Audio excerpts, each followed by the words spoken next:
And a very good Monday evening. Welcome into Time Out here on TVNB. Coming up in the next 30 minutes, St. John Flames squandered two golden opportunities over the weekend. The Boston Red Sox are on the verge of elimination, and those marvelous Mets continue to surprise. All that and a whole lot more coming up, so don't go far.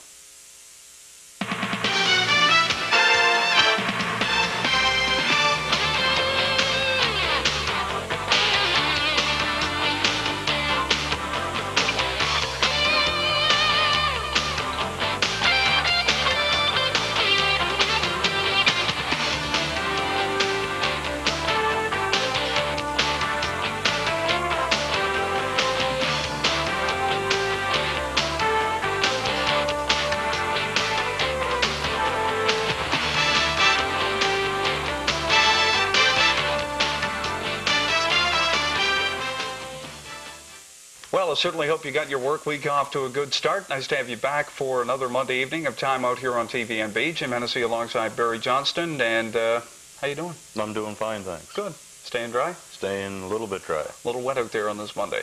We have a lot to talk about in the next 30 minutes. Of course, we'll kick off the conversation as per normal for this time of the year. We'll talk about the St. John Flames. Grabbed 2 out of a possible 4 points over the weekend, and I didn't get a chance to see Rick Vive after the game on Saturday night, but he's got to be disappointed, leading both games at one point. Friday's game, I was down to see the Wilkes-Barre-Scranton Penguins, and it was a terrible game. I'm going to be brutally honest. It was a very slow-paced game, dump and chase for most of the 60 minutes that I saw when I wasn't walking around chatting with somebody, but just a terrible game, no energy, no excitement. The Flames came out in the second period, scored 2 real quick goals to give them a 3-1 lead, but after that they just both teams kind of fell asleep at the wheel. The goaltending came alive. Jean-Sébastien Giguère played well in the third period, extremely well in the overtime period where the Penguins could have grabbed hold of the win. Saturday night, didn't get the opportunity to see it. Heard Aaron Kennedy doing the play-by-play for a bit, but another 4-4 tie. So, I mean, they end up with 2 points when they should have, realistically, had 4 points. Well, I can give the views on Saturday night's game because I was at Saturday nights doing more than what I would normally do at a Saturday night game, but we'll get into that a little bit later. He went with Tyrone Garner on Saturday night, and I think it was a real good move. Ty Garner, as everybody knows, is a rookie. He played a couple of games last season at the tail end of the season, but he looked like he deserves a shot at the AHL level at least. He played quite well. A couple of goals were deflections. He had no chance on them whatsoever, and I just think overall the team didn't play a good defense. I don't know if they were a little nervous because of they knew Giguère wasn't in net, but hopefully we don't get back to that same scenario when Karpenko was here that they didn't want to play real good defensive hockey because he was in net. They didn't know what to expect. But Rocky Thompson really livened up the crowd a couple of times in the game, and Flames did squander a 3-goal lead in the first period. The Falcons came out in the second period, scored 3 goals. Then they exchanged goals in the third period, and we went into overtime, and St. Louis ring went off the post. And it could have been the Flames win, but unfortunately they do only get 2 points in the weekend. Exactly, but we had a chance for any fan that was down to either game. You had a real good opportunity to see some of Calgary's up and coming young talent. Rico Fata, he had a beautiful goal on Friday, broke across the blue line, the right-hand side, and just let a howitzer go, which rang in the top-hand side of the net. Robin Regier, we had a chance to see him as well, coming back from that horrific car crash he was in over the summer where unfortunately 2 people died. His brother saved his life by pulling him out of the car, and Robin is ahead of schedule. They didn't expect him to be back and ready to get on the blades this early, but from what I saw, those 2 are going to be definitely Calgary's future. Well, Robin, I think, is one of the up-and-coming defensemen for the Calgary organization if he sticks around that long. I mean, somebody may grab him up on a waiver wire of some sort in the near future, but he was a little slow, and Vive talked about that a little bit after the game, and he expected that. He's not expecting this guy to be playing 100%. He's at about 75 right now. Yeah. And this guy had 2 broken legs. Yeah. And to see him out there skating, you think he had, always had 2 normal legs, never had 2 broken legs. So Fat, I don't know what more you can say about him. I mean, he's awesome. He's just, why he's down here, I really don't know, but he won't be long. Don't get too used to him, folks, because he's going to be in Calgary very shortly. The other player I'm quite impressed with that's on the line of Don McKelly in St. Louis is Daniel Tkachuk. Yeah, playing extremely well as well. Don't get too used to him either because he's going to be long gone here in the near future because he's really developing quite quickly. He averaged, I think, probably he had a good 8-9 shots on net on Saturday night. Well, especially the way the parent club's playing where they're not putting the biscuit in the net hardly at all. And Grant Fuhr is iffy at best so far. Those 3 names, if you get a chance to get down to a Flames game, get down there now and get a look at these up-and-coming young stars because, like you said, they're not going to be around much longer. Instead of talking about it, let's go to the tape and look at some of the highlights from Saturday night's game against Springfield, and we'll just kind of walk you through this. We're going to try something new here this week. We're just going to roll the tape, and like we said, Barry was doing something a little different on Saturday night. Normally he's just out in the media room enjoying everybody's great company, but Barry was doing the play-by-play for the Springfield Falcons. The gentleman who normally does that had to be rushed to hospital. They thought he was having a heart attack, I believe, Barry, but he bounced back all right. Everything was fine. Never see the Flames. Maybe we'll get you to watch through this. So that was Sergei Varlamov getting the first goal of the game in the first period, and it was a real nice goal. He beat DeRoger low in between the pads, and then we see Rocky Thompson going with Francois Leroux. And Leroux actually got injured quite bad there. Rocky took a few good licks, and we had an interview with Rocky at the end here, but Thompson trying to get that. Thompson gets free. There we go. But right there, Leroux shoulder or arm broke or shoulder popped out. We're not sure which. I didn't get a report after the game. That's got to hurt. And here we see Lee Sorokin sliding into the slot area and just driving one past DeRoger. DeRoger looked very poor in the first period, but came out in the second period, and he looked really sharp. That's a nice goal. The Flames were not done in the first period.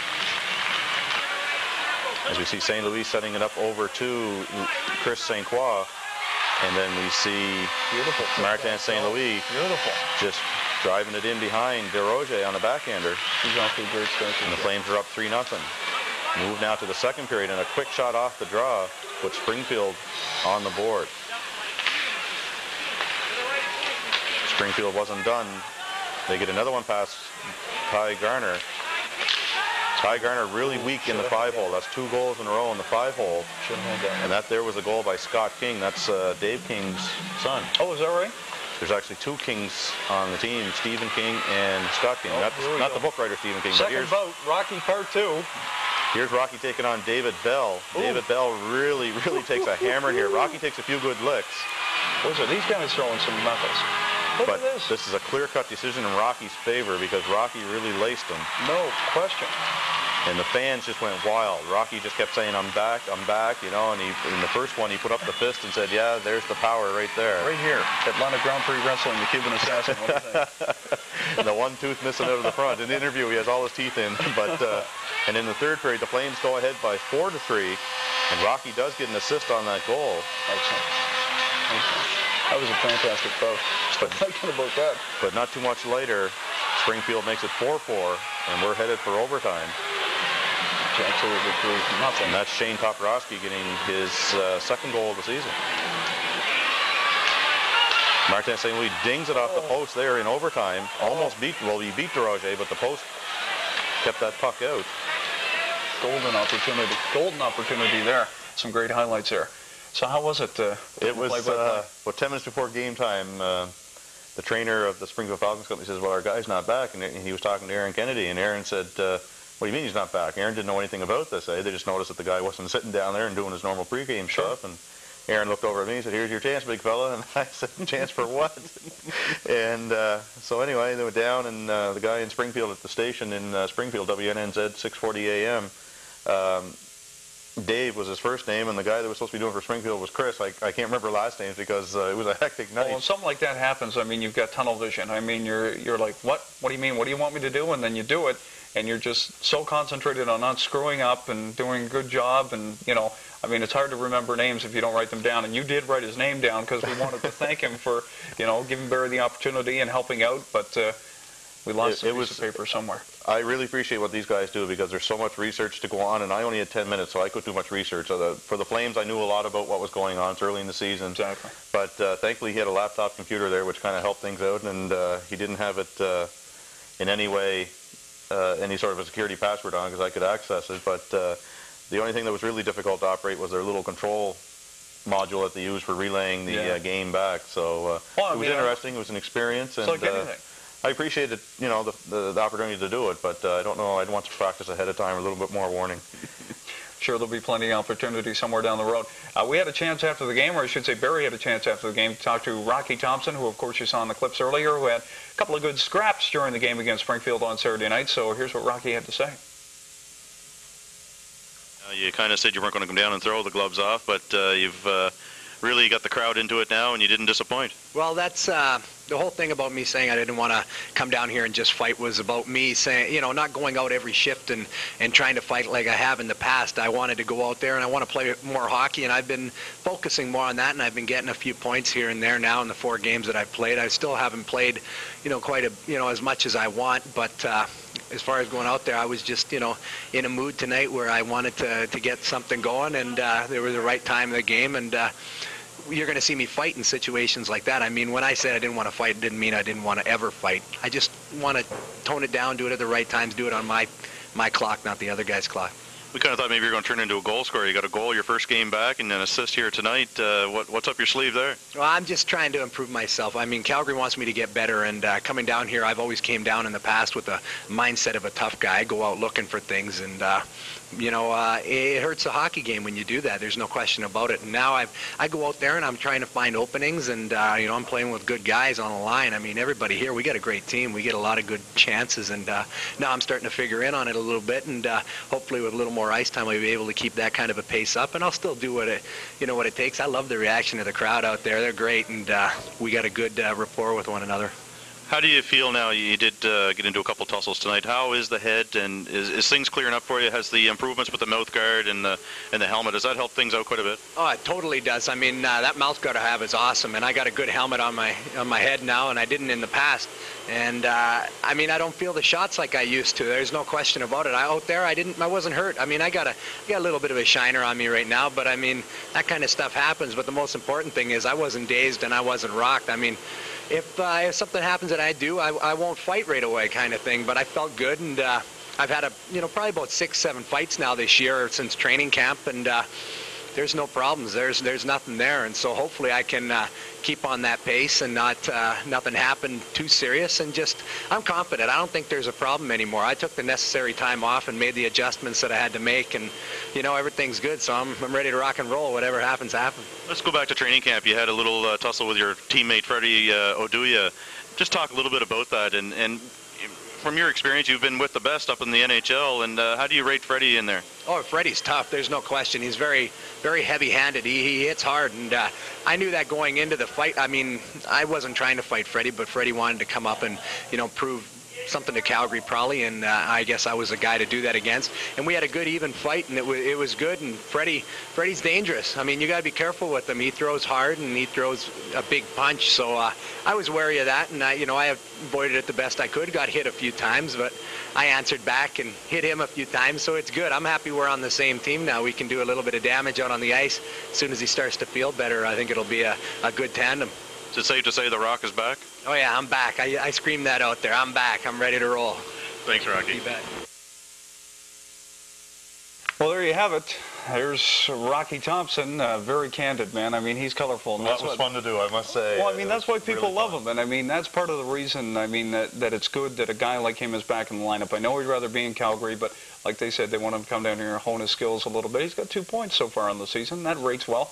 And, the crowd loves him. The crowd goes nuts. Exactly. And, I mean, you saw him after he got in that fight and he was skating towards the box, he was like, I'm back, baby, Yeah. So it's good to see that. And the crowds weren't bad over the weekend. Had almost 4,000 for Friday night's game and almost 4 again for Saturday night's game. So, I mean, back-to-back games on the weekend, people have busier schedules. I mean, they got to be happy. Well, they're still watching the baseball playoffs, too. Exactly. And it's early in the season. I mean, that's only game number 6, I believe, for the Flames. Exactly.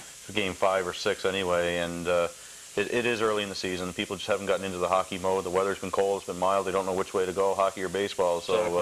hopefully we'll get some cooler weather, gets people into the hockey mode of things. But with the baseball Major League playoffs going on, a lot of people are staying home to watch that. Yeah, so after the weekend, the Flames now sit 3rd in the Atlantic Division. They'll have a week to, Rocky will at least have a week to try to heal that eye up, and they'll have a week to heal up all the cuts and bruises. And they will welcome in the St. John's Maple Leafs this coming weekend, Saturday night and Sunday afternoon. They'll be playing the Leafs, so we hope to see you down at the station for those games. The Leafs roll into town. They're in pretty weak shape. A lot of call-ups to Toronto this year with some injuries up in Toronto. So the Leafs have been desecrated. It's kind of like the same scenario the Flames went through last year here in St. John with the injuries they had Calgary.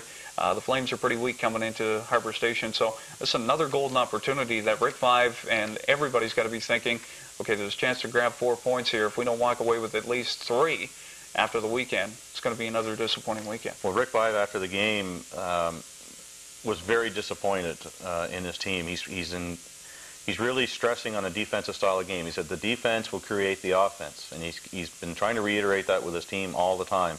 And it's kind of hard to do that and try and say, well, listen, now defense is going to get us goals, and it's hard to believe that. Exactly. But he said these guys have been learning this all the way from Adam all the way up, defense, defense, defense. But he was, when asked by Brad James about a couple of players, Graton, I believe Charon was the other one, he kind of declined any further comment on it. He said what they do on the ice is great, but he said off the ice, that's all he could say. It's a different story, and he said that's between him and the players. So whatever's going on there, they, by the way, were not dressed on Saturday night. So there's obviously some turmoil going on inside down there, and it's only early in the season. Now we'll have to wait and see what happens. Vive, of course, going at it 80% on his own. Tommy Watt spending most of his time in Calgary, so it's going to be interesting to see how he makes out without an assistant coach. We've still got a whole lot more to talk about, so we hope you don't go anywhere. And speaking of Brad James, we've got some news about Brad coming up in the second half as well, so we certainly hope you don't go anywhere. Come back and join us.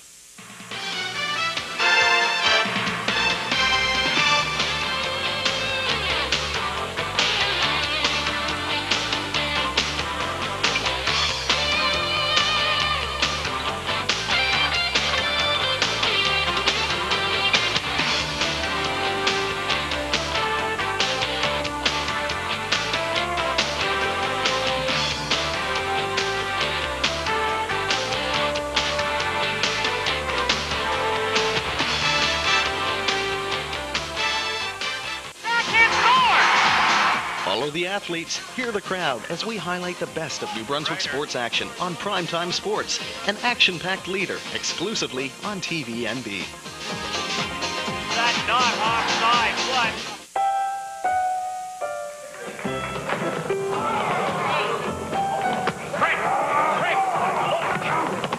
No, Frank, don't carry it. Dribble it. Dribble it. Frank, dribble it. Frank, shoot. Is this some kind of Canadian joke, sir? I mean, I know you're the instructor and everything, but if we can't carry the ball, how can we get a decent shot at the peach basket? All right. Maybe we can allow a carry of a couple of steps. And Mr. Naismith, sir, it sure slows things down having to climb up here every time. Well, then let's cut the bottom out of the basket. Ah, but I need these baskets back.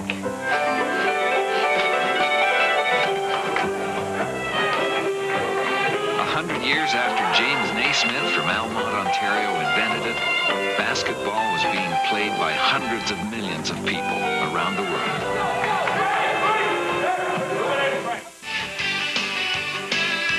Shift into overdrive with Automotive Classics. Shift, New Brunswick's only car show, gets a green light on performance. Thursdays at 10 or Saturdays at 5:30 on TVNB. Brought to you in part by UAP Napa.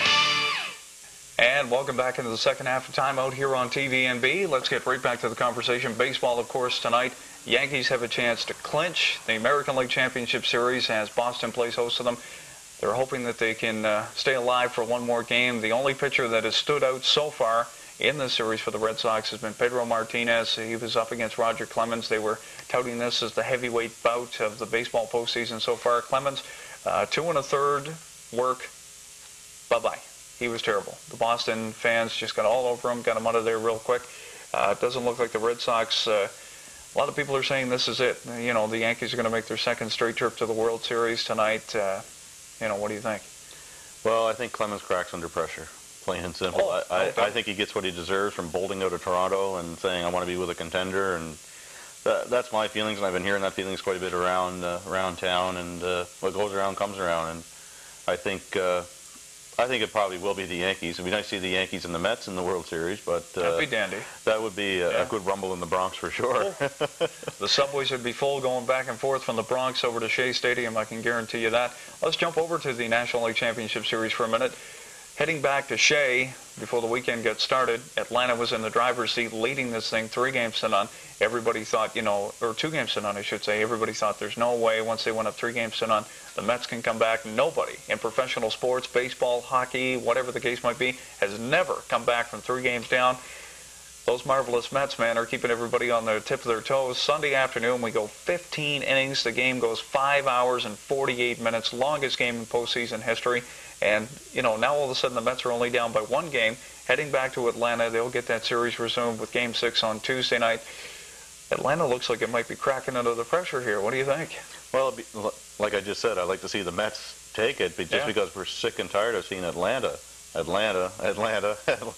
mean, you know, it's good to see that they have a good team, but it's nice to see another team in there. I mean, same as the NHL playoffs, you don't always want to see an American two teams in a final or anything like that. You want to see a Canadian team in there once in a while, but I really don't know. To be honest with you, I haven't been watching it a whole lot. I've been busy with hockey and school and whatnot, and just doing the play-by-play. Doing play-by-play.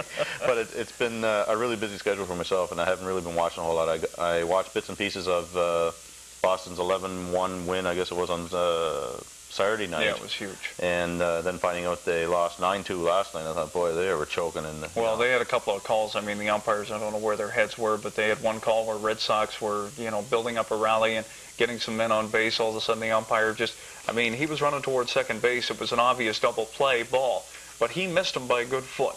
I mean, you know, he's running along, boom, avoids the tag, throws it over to first, gets that out, and they called him out on second. So, I mean, the calls, that's 3 calls now since this American League Championship Series got started. The Red Sox have had against them. Once in the Bronx, 2 now at Fenway. Jimmy Williams absolutely lost it last night. I don't blame him. Well, long overdue. The umpires have just been robbing them out of what possibly could have been some rallies to break the inning open and get them back into some games. So it's going to be interesting to see how the Fenway faithful treat them tonight heading into that big game. So we certainly hope you enjoy that. Flip back to hockey quickly. Who would have thunk that into the season so far? It's early. Now, it's no reason to hit the panic button. Buffalo Sabres made it all the way to the Stanley Cup final last year, lose a heartbreaker to the Dallas Stars, still haven't got a win this year. Boston Bruins, who many touted to make a run at Lord Stanley's Holy Grail this year, still don't have a win as well. Who do you blame? Do you blame the coaches? Do you blame the players? Or is it just a matter of what we said earlier? Don't hit the panic button. It's too early. Let's not worry about it. Well, I think as we know, a few years ago there was a team, and it just slips my mind right now because you brought this up kind of off the cuff on me here, but I mean, they went 11 games or whatever without a win at all, and then, you know, all of a sudden make a good run at the playoffs. I don't hit the panic button on Boston. If anybody who's a Montreal fan, start hitting the panic button because they're a brutal-looking team this year. Get out of here, man. We've won 2 in a row. We're going for 3 tonight. We got the Islanders in town. Yeah, when your star defenseman's a 5'0", boy, I don't know what you're. That's all right. What you're rooting for. Brian Savage is hot, baby. Don't touch him. Linden's cold and he's hot. I don't know. Yeah. There's something wrong there, but. Well, I mean, it's just they had an interview. I was watching some hockey Saturday night. They had an interview with Bobby Clark. Now, this was before Sunday's win against Buffalo. They said to Clark, who do you point the finger at? Is it Roger Nielsen? Does he have to go? The rumor mill's churning around because, I mean, Philadelphia, with the situation they have, Phantoms are right across the street. Billy Barber's over there, and we know what he's done. Won the McCalder Cup last year, or was it a couple of years back? Couple of years back. So all of a sudden now it's like, do we bring Billy Barber back in? Number one, because he played on those the Broad Street Bullies back in the 70s when they won some Stanley Cups, to keep the fans in the rink. And can he be the man to change things around? Or do you stop and look at your frontline players and say, no, they're not really producing? I've got one line here in Philadelphia. They questioned him about picking up Van Beesbrook instead of Curtis Joseph when he could have. So Bobby Clark, he looked a little sour when they were asking him these questions, but they got their first win. But by no means is, you know, the situation of the crisis over in Philadelphia. I think they've still got some work to do. Philadelphia's got troubles both at the AHL level and the NHL level. Philadelphia is, I think, in the lowest position they've ever been in. Yeah. And I believe they're either last in the Empire State Division or second to last anyway. And picking up Curtis Joseph, well, anybody who's following the Leafs this year, Curtis Joseph has been terrible. Yeah. Absolutely terrible. He looked terrible Saturday night. Well, he got off to a good start. He looked terrible Saturday night. Well, Saturday night, yeah, he did look bad. Brutal, but he didn't have much defense playing in front of him Saturday night either. We should bring up something about Brad James before we run out of time. Yes, we will. Brad James, this Saturday when the St. John Flames host the St. John's Maple Leafs, don't forget, he's got a brand new book out. It's called Overtime. The foreword in the book is done by a gentleman I'm sure the Flames fans know quite well, Dwayne Rolison, who, of course, is now the backup in Buffalo to Dominic Hasek. Brad James' brand new book. He, of course, is the sports columnist for the Evening Times Globe and the Telegraph Journal. He'll be down signing the book. It's the grand book launch. Looking for I think that's what they call it. Book Is that launch. what they call it? Yeah. Okay. It's the launch. He's going to be down at the Harbor Station. He's going to be down at Harbor Station Saturday, signing his book, and you'll be able to get a copy. And from what I've heard, Dwayne Rolison had a comment in his foreword saying that it was one of the best hockey books that he's read in a long, long time. So I'm looking forward to that. Muhammad Ali. Muhammad Ali. You going to break that news now? Well, I don't even know whether to bring it up. I mean, Muhammad Ali did an interview in Newsweek a couple of weeks ago. It's on newsstands right now. Muhammad Ali wants to get back in the ring. Don't adjust your set. Don't turn the volume up. It's true. He said in the interview, he's 57 years old, and of course it's well documented the Parkinson's disease that he has right now. Muhammad Ali said he would like to get back into the ring for a couple of exhibition fights. Now, we all know the good sense of humor Muhammad Ali has had over the years. Now, whether this is a joke to try to generate some media attention, I don't know what's going on, but the editor or the columnist that did this interview with Ali said he was serious. He was dead serious about getting back in the ring at 57 and fighting an exhibition fight. Last time he got in the ring was 1981. If you're a boxing fan at all, you remember he looked terrible at that point. Yeah, he got beat up pretty bad by Trevor Berbick, former WBC heavyweight champion. We talk about the heavyweight ranks all the time, man. Is this just another nail in their coffin, or like what? Well, Ali is just so slow at anything right now with the Parkinson's and uncoordinated. I mean, yeah. I think it was just, I don't know if he was having a bad day when they did this interview or what, but hallucinations or flashbacks from the years gone by. Wow. But I can't see it really happening. I really, really can't. I mean, 18 years ago, and he's progressed a lot with his Parkinson's, and or regressed, I should say. And I just couldn't see him. Somebody would give him an awful beating, and I think that would be just a shame. I mean, the man is going and maintaining his own right now. I think that's the way it should be kept, and just make some guest appearances here and there and keep it that way. I mean, people know who he is and whenever he shows up, and he's been in a lot of places lately. One of the most recognizable sports figures in the history, no question about that. And I think Muhammad should leave it up to his daughter. His daughter, of course, is starting her own boxing career, so I think you better leave it up to your daughter. Of course, don't forget, like we said, Brad Jane's going to have his book launch at Harbor Station Saturday night. St. John Flames take on the St. John's Maple Leafs. Book is called Overtime, and if you don't get down to the game, it is going to be available at all the local book outlets here around town. So we're looking forward to that. We wish Brad all the best, and congratulations as well. And that's going to do it. 30 minutes here and gone. We'll see you down at the rink Saturday or Sunday, I'm sure. I should mention also, look forward in the near future to Rocky being on the show. It should be a great thing to have, but we will let people know a week ahead of time before he comes on. If we can keep from laughing for 30 minutes, that is. Thank you very much for your time. We certainly hope you enjoy the rest of the week. We hope to see you down at Harbor Station for one of the two Flames games this upcoming weekend, and we'll see you again next Monday night, 7 o'clock, for Time Out right here on TVNB.